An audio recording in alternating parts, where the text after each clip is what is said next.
Hello and welcome to the Catch a Lift Coach's Corner. I am Cal head coach Melissa Luke, and this week I am honored to welcome U.S. Army veteran and founder of Vespia Partners to the show, Kara Subach. Welcome to this week's episode of the Coach's Corner. Kara, welcome.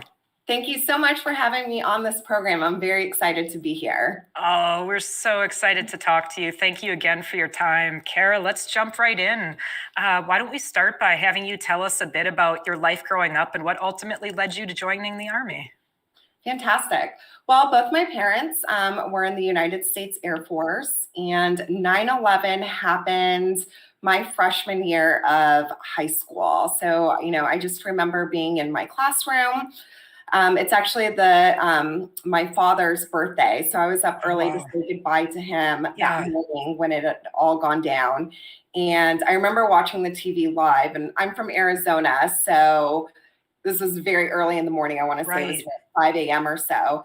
Got up and, my mom and dad were just like, look, this is happening. And I remember watching the TV and watching it live of the second airplane going in and just going about my day, all of the uncertainty that day. And then in my AP World History class, first period, I just remember my teacher having the TV on and just talking about what's going to be next for our country, where we're going to be, what's happening, will we be going to war? And those were just all questions in my head of, do I want to serve later on in life? This is something that I'm definitely interested in, and protecting our freedom and serving. And I think that's such an important part for every American to do in some fashion. And so graduate high school, I go on to college. I had a very difficult time paying for all of my schooling. And, I had some grants here and there, but it still wasn't cutting it. And I was on the University of Arizona mall area, and the U.S. Army was there recruiting people. They had people shooting from the sky, doing airborne stuff, and trying to get people to start. And they just talked to me about it. And sometimes I think in life you just have to pull that Band-Aid off. Yes. And I enlisted, and 2 days later I was at the medical, doing all my testing and stuff. And within a month I was shipped off to basic training. So it was just all kind of luck, and just, sometimes life takes you places where you don't think it's going to take you, and just go. Wow, that's incredible. So it's always really interesting, to talk to other vets. Everybody remembers where they were right when 9/11 happened, but specifically, kind of from vets from our generation, and a lot of us, like you, I was a freshman in high school. I was driving with my cousin on the way to school. That first towers hit. And I remember going into first period and watching that second tower hit. Mm-hmm. And, for all of us, it was a very definitive moment in our lives. And that same thing, like, what's next? And, how can I serve? How can I, be a part of it? So Kara, talk to us about, so you meet with the Army recruiters. It's very quick, a couple days later, you're actually, at doing the med to get in and everything. Mm-hmm. What do you remember about basic training and your advanced training? Definitely. So I finished my freshman year at University of Arizona. And again, that end of my spring semester is when I ran into that Army recruiter. So they're like, oh, you can do basic training, you can do all this stuff and go right back to school. And thankfully, that actually was the case for me. And I know that that's not the case for a lot of people. Just because training is so imperative. Right. But again, it worked out great for me. So I finished my freshman spring semester. I rolled right into basic training. I took that first semester of my sophomore year off, and I went to AIT at Fort Huachuca. And I rolled right back into spring semester of my sophomore year. So again, I was super fortunate for the time. Yeah. But I did my basic training in Fort Lewis, Missouri. And, it's basic training. Yeah. It is what it is. Yeah. I joke with my fiance, Tanner. I say, every day at basic training, we always eat these things called frites, like chicken frites, steak frites. And you're so hungry that you don't even question Oh what that yeah. is. And, when Yeah. things become more comfortable at basic training, I think it was like the 8th week, someone was like, what the hell is a freak? Right? Yeah. But you just have different memories and stuff from basic. And there's still times if I'm up certain times early in the morning and I, smell the coffee and I'm working out, I'm like, oh, I feel like I'm right back in basic training Oh again. my gosh, for sure, for sure. We always used to joke too, like as we got more comfortable, because right, there'd be just strange labeled meat. And I remember there constantly, and this was while I was deployed too in Iraq, there was always veal. And I'm like, what exactly are we eating? It was just kind of Yes, always mystery meats and stuff. And I'm like, oh, this is bizarre, but you're hungry and whatever. Neither here you nor need there at the time. yep, and you're burning so many calories Yeah. and you're trying to eat as Yep. much as you can to get through it. So then, after basic training, I rolled right into AIT. I did human school at Fort Huachuca, and that was a great experience. It's a longer AIT than many, but I Right. do know that there are longer ones. So I So think it was maybe take us through that AIT and what that training was for, Kara. Yeah, so we did everything involving human collection. So just interrogation training. And, it's kind of crazy at that time because Abu Ghraib had recently occurred. So, Okay, right. yes, in the town in Fort Huachuca, there was a lot of protesters. There was a lot of don't engage the protesters. Oh, I bet, right. You go off a base. And it was just a very great experience. I would not trade it in for the world. I think I learned more on my deployment and my training at Fort Huachuca than I ever learned in college. Oh my gosh. Just having Yeah, those I really can imagine. experiences. Wow. Yeah, that's absolutely fascinating. So, we definitely want to talk more about that, as you get into Afghanistan with that work, Kara. But kind of before that, so you definitely have a very unique connection to Catch a Lift. You had the honor of serving with Corporal Chris Coughlin, who Catch a Lift was founded in memory of by his sister Lynn. At what point, Kara, were you, did you go back to like your reserve unit? Like, when did you meet Chris? When did you get with that unit that you're going to deploy with? Yes. So we had all of our pre-mob training. So again, back to, my timing and stuff with school, I had just graduated from U of A, and I had started a Ronald Reagan Fellowship at the Goldwater Institute. So, I'm just doing my thing. I'm a month Yeah. into fellowship, and then my orders were served on my front doorstep. Oh, wow. No kidding. Yes. Wow, that's quite So traumatic. yes, it was very traumatic. So I got, I got the package. I'm like, okay, I have to get my life in order. What am I doing here? I need to go out to Texas. We were with a Texas Reserve unit, and that's where I met Chris. So we were in Charlie Company. He was in all my pre-mob training, and he was just a complete character. And I think anyone from my unit, if they were here today, would say the same thing. He just brought humor to difficult and painful, annoying situations that we've all experienced in the military. Wow. How long were you guys, did you do the training? Was all of your pre-mob training in Texas, or where did you guys do it? It was all in Texas. We did go to Washington for some part, and I have a horrible memory. So people ask me questions. I'm like, I think we were here, and then we were here. Yeah, I get that. We were in Washington for parts of it. We were in California, Fort Hunter Liggett, and then Texas as well. So there was just a lot of traveling all through our pre-mob training to get us to actually deploy. But one of my best things I remember Chris for, he got us in trouble at one point. We had like these drinking tickets where we had mandatory fun. We each got a beer. I don't know exactly what went down that day, but people have all these different stories. But my company had to wake up at the crack of dawn the next day and do this mandatory, run punishment exercise. Chris was involved. I think a couple other people were too. And I just remember just running and being like, God damn it. Yeah. And running is not my greatest strength. It's very painful for me to do running. I hate every moment of it. But of course, you have to do it. Yeah. Yeah. But another thing too is he was so athletic, and I remember being in Washington, and there was this like little coffee shop on base that people would go to, in between classes or, after the workday.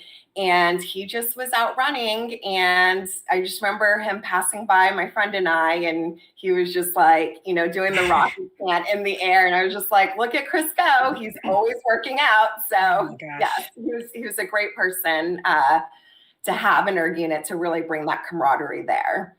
Oh, it's so wonderful. Thank you for sharing that with us all, Kara. Thank you much.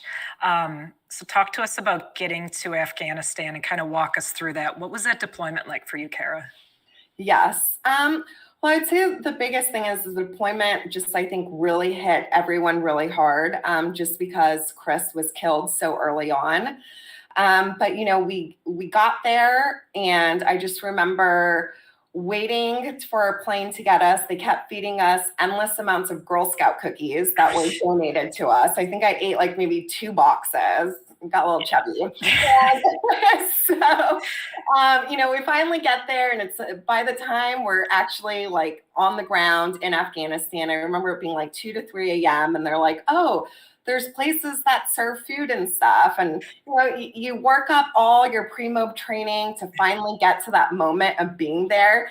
And I just remember being at Bagram. I'm like, I'm here. This is it. This is what we've been working for. Right.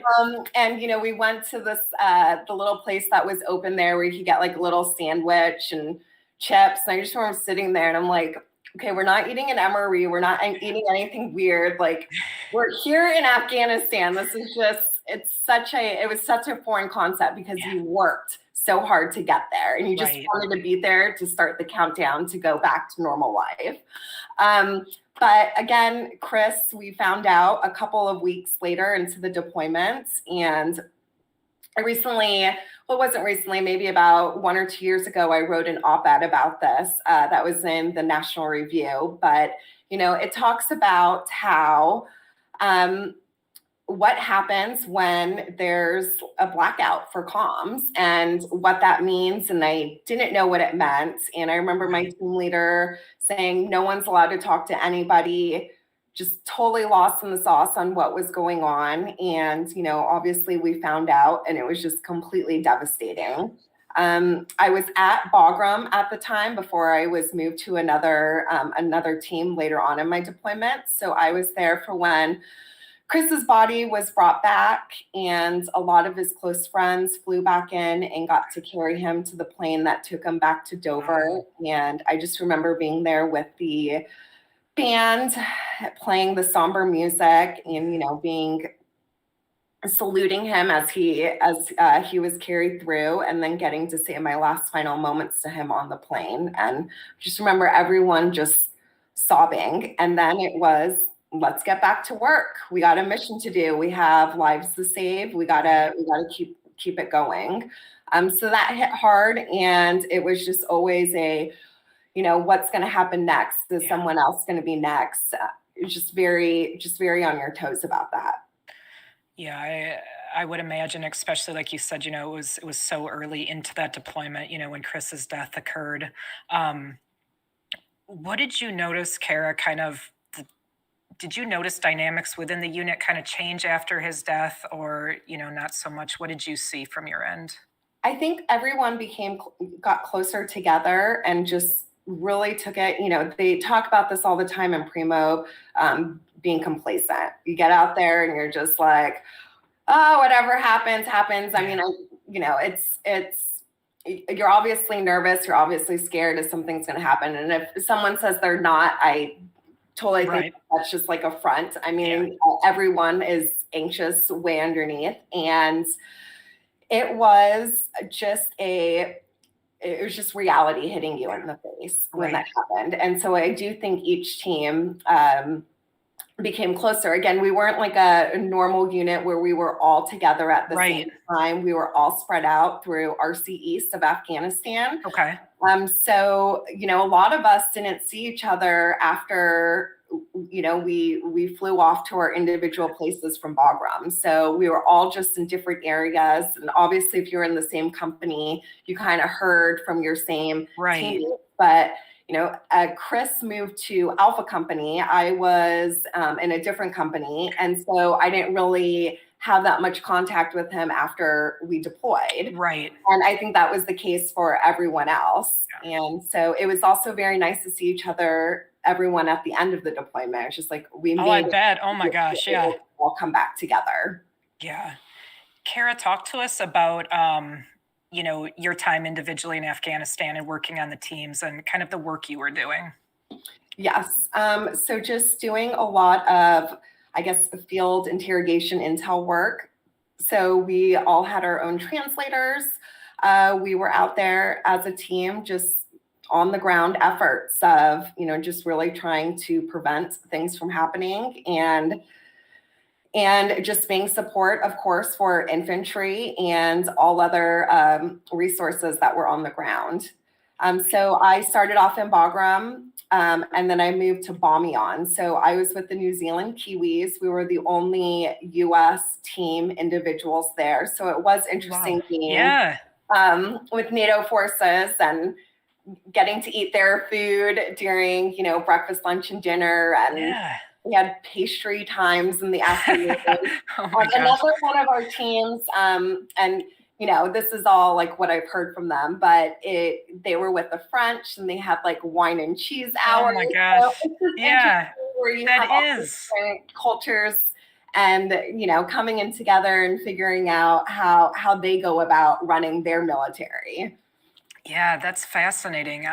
That's such a different, unique look or scope of the war, right? That you got to experience in that way, being with the NATO forces and stuff. Mm-hmm. So, something that, anybody can tell from looking at your pictures, you worked intelligence, you did not, you were often not in a uniform, you were with, in a civilian type attire. Could you talk to us about, working, interacting with the locals, and also kind of as a woman, how that was for you and just that whole piece? Definitely. Well, I would say, when I was back in Bagram, it was a little bit different talking to males and females. The females there were much more covered up than when I was in Bamiyan. Bamiyan, it was a little bit more relaxed, but I also looked like the females of Bamiyan. So I think a lot of people, because there was that Asian influence. And I'm half Korean, I'm Asian. And so a lot of the little kids look like they could be my children. Yeah. And the people were just very confused. Like, why is this woman in, plates and is, has 2 guns strapped on her? But it was great. But, sometimes I had to be covered up to get respect from males and to be able to talk to them. And it was a very interesting dynamic. We went into town, we ate at restaurants. We just were really able to understand the culture and understand the players involved in each place that we went to. Wow, that is absolutely incredible. Thank you for sharing that with us, Kara. Mm-hmm. Looking back kind of at the Afghanistan deployment, is there anything that really stands out to you that, you kind of remember most, or, what stands out for you about that? Right. So I guess I'll preface this with this. So my views are completely my views, not anyone else's that I work for or I do work for.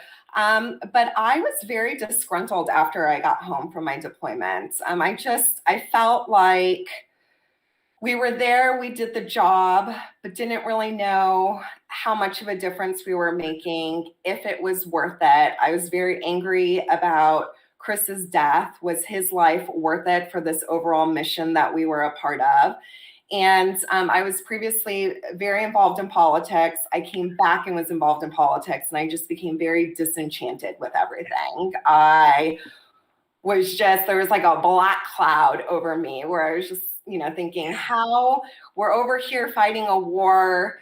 What is happening? You come back to the U.S., people don't really know what's going on. People are just going on with their normal lives. And like, there's a war happening over here. People are dying for this. There's locals that are dying for this. And that was kind of my biggest takeaway, where it's just like, we really need to have government accountability for things. And, we're still in a war in Afghanistan, as we're speaking right now. And every time we've had a new president come in, it's we're going to withdraw, we're going to take troops down, and it's the endless war that's still going. Right. And the New York Times wrote an article 1 or 2 years ago, but talked about how there are now people serving in the military going to Afghanistan that were not even born yet when 9/11 happened. And that is just mind-blowing to me that, we're still in these military conflicts that have no ends. Yeah. And that was my biggest takeaway from my deployment. Yeah, no, that, and I mean that. And here we are today. Right. Support the men and women in uniform. It's not their choice. It's policymakers' choices. Absolutely. That's definitely a good segue for us here to Kara, to kind of look at some of your political activism you've been involved with. So kind of with that, like you told us, you were very disenchanted, coming home from that and what you saw and witnessed. How was your transition back? How did you end up kind of back in the political arena when you got back home? Right. So when I left my fellowship at the Goldwater Institute and deployed, I was very fortunate that they, halfway through my deployment, offered me a job for when I. Wow, wonderful. Yeah. I didn't know when this is going to happen. I know, the out processing and all of the stuff that you do once you finally get home. It's just like, when am I actually going to be home and done with these orders? And so they were very lenient on that and very supportive of the military, which was great. So I was just like, well, I'm going to come back from this deployment and I'm just going to go right back into work. I'll be fine. Gave myself a week. Yeah. Bad idea. Oh, geez. Yeah. Give myself a week. I was super stressed out. I'm just trying to get through all my processing. I still have, boxes that aren't shipped back yet. I'm starting this new job. Very stressed out. And I remember within the second week of working there, I felt like a bug had gotten into my shirt. And I went to the doctor because I wasn't feeling well. I was like, hey, can you check out my back? I think I got like 10, 15 bug bites all over me. And he looks at it and he goes, no, Kara, those are not bug bites. Those are shingles. I was just going to say shingles. Which happens to older people. It's a form of the chicken pox through stress. And he's like, you are the youngest patient I've ever seen get shingles at this age. Because at the time I was 21, 22. And it was because of my stress levels from the deployment, going right back into work. So that was kind of my transition. I do not recommend it for anyone to take that relaxation time, at least a month, to regroup and relax. But yeah, I went right back into work of doing policy and political work. And that was kind of how I just transitioned from deployment over. Wow. Yeah, that's incredible. So you've continuously, in different areas, played a role in politics, in your community at a national level. Do you think that, your military service has helped you kind of navigate these positions into positions of leadership, or how do you kind of view your military experience and now what you're doing? Definitely. Well, I think the military experience gives me that real world outlook versus, peers that don't necessarily have that. But on top of that structure, I still make my bed every morning. The shoes are like not aligned near the front door with my kids. I'm like, it needs to be in order. I'm very like OCD about that in the military. But also just being there, showing up, doing the job, getting the results. Yeah. And I think that's something that we learn in the military and you bring over to the civilian side, where it's just get it done. Yeah. Doesn't matter how you do it, get it done. And I think that's really helped me compared to some of my peers. So something I didn't really talk about, but going back and forth from the military to the civilian world as a reservist was very interesting. And the fact that I, went back to college to finish my degree, I ended up, I was also in a sorority at the time that I went into the Army. So I came back to my sorority after basic and AIT. And it was a very interesting combination of going once a month to my reserve unit, then coming back to school and being a sorority president. And it was just In college, it was just very, well, here I am, a sorority and army, but I'm not like super, super girly. But then here I am in the army, my 1 weekend a month in the sorority, and I'm not super, super army as well. Yeah. So it was this, this balance that went back and forth. And I just wanted to make a quick note on this for anyone that's listening. There's no specific cookie cutter shape of someone being in the military. You can be girly and you can be in. You can be, not girly and still be in. But as a female, I think sometimes it's like, well, you have to be a certain way or whatever. Right. If you want to serve, if you want to make that difference, if you have the strength and grit to do it, then you should go and do it. And it doesn't matter what anyone thinks. Yeah. For me, I had, people on both sides that gave me a hard time about it, but just do you, and you'll figure it out. Absolutely. Yeah. Thank you for bringing that up. And I definitely know for myself, I was in the Army National Guard, and it's quite a different life, right? And it's also, our transitions look much different than those on active duty and such, especially even if you just want to take that transition, like when you got home from Afghanistan, when I got home from Iraq, it's much different for us in that transition from war back to civilian life, and so that's definitely something to always note. Thank you for, bringing that up too. Jumping over to talk a bit about like the Alpha Chi Omega Foundation and such, that you've been heavily involved with. What has the experience been like for you, Kara, to be surrounded by other empowered women? How have you found empowerment in that? Definitely. So I try to stay involved in as many nonprofit foundation organizations as possible on top of work, just of giving back and the empowerment that goes with it.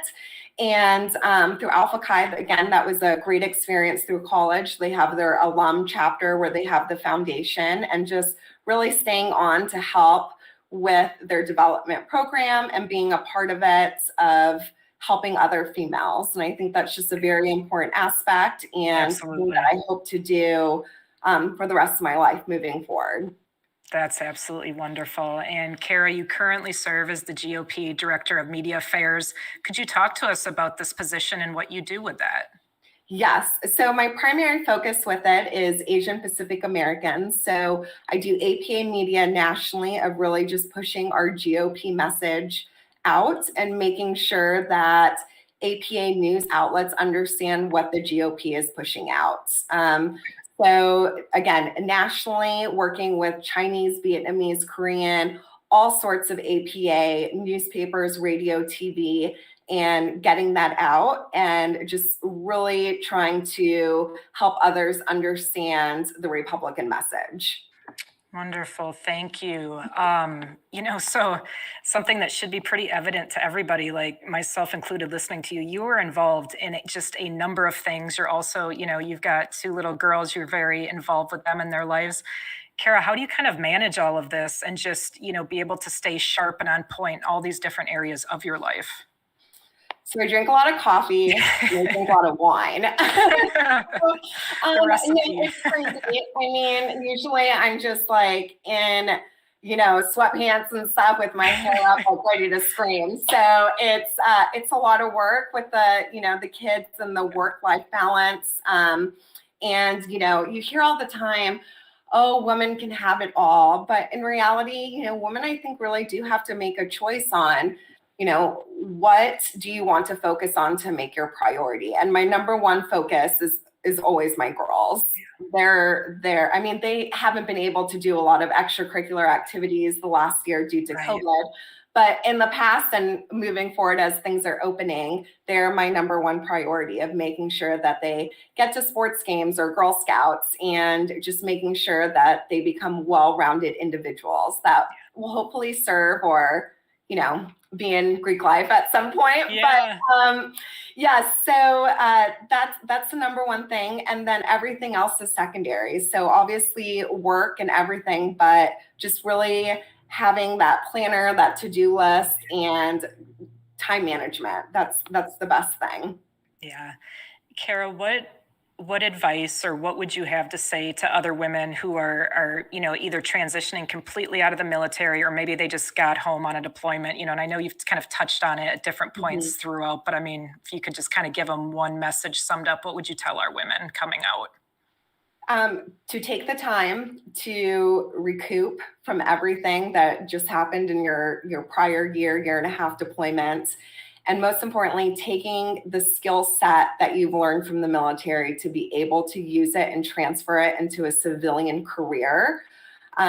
Because you can finding passion, which meets talent, is so important. But on top of that is being able to do something that you're good at. And if you are good at what your military career was, and you have the training and the experience, the real life experience from a Right. deployment, you will beat everyone else on applications. So go for it, do it, get that experience on the civilian world, and then maybe you have to take different turns to get to something that you really, really want to do. But that's my best advice moving forward. That's terrific. Thank you. So let's talk about Catch a Lift a little bit, because Mhm. we've been honored to have you, a part of a lot of different stuff. You've helped Catch a Lift in so many different ways throughout the years. Uh, what does it mean to you to be involved with Catch a Lift yourself? Both as a veteran in the community, but also, you deployed with Chris. You have a relationship with the Coughlin family. Of course. So, I didn't even know that Catch a Lift existed. And I think maybe someone from my unit posted something on social media. And I just remember scrolling through and reading the website. I'm like, how did I not know this existed? Yeah. So I reached out to Len individually, and I really, rolled the dice on this because I didn't know how she would respond, Right. saying, hey, all these years after Chris and after the deployment, I really want to help. Like, what kind of person am I? But I'm like, I also didn't know about the Yeah. Oh, of organization. course. Oh my gosh. Yeah. And I apologize. We have people mowing in the backyard, so it's a little loud here. You're So good. sorry for anyone listening. So I reached out to her and I said, look, I want to help in any way possible with digital communications. I am here for you. I have nonprofit experience. Let me help. And she called me back. It was right around the holidays, so it took a couple days. And she called me back and she's like, "We would love for you to come here." So I live in Northern Virginia. I drove out to Maryland to meet with her and her team, and I just got to know everybody and figure out what the needs were that they needed help with. And Lynn just kind of plugged me in on certain projects, fundraising sponsorships for events, and most importantly, communications and media, which, as you know, we were able to get 2 Fox News appearances on the New York Plaza for Catch a Lift, which was fantastic Yeah. Absolutely for incredible. getting Yeah. our name out Yep. and getting that exposure. Absolutely. So looking at the body of work, Kara, of Catch a Lift, it's been 12 years, or about 12 years, since Chris's death. And Cal was started. What do you think about the impact that Catch a Lift has made on thousands of veteran members, in Chris's memory? Yes. Well, like Chris would say, I'm going to go catch a lift to go work out. And I think helping veterans that might be in either a low spot or just really needing that help to use fitness to help them move forward in life, get to that next step, to help them take that next step is imperative. But also for those that also just need to get healthy. Look, I was in the military. I did, X, Y, and Z. And over this time, I am now, depressed or overweight. How can Cal help these individuals? And so there's so many stories, there's so many ways Catch a Lift has helped individuals from all sorts of backgrounds. And it's imperative, and especially for our wounded warriors, of helping them get to that next step to help them move forward in life. Oh, absolutely. Absolutely. Wow, Kara. First of all, thank you so much for your service to our great country. And thank you so much for all you do to continue to serve in so many capacities, and, to be such a strong female role model.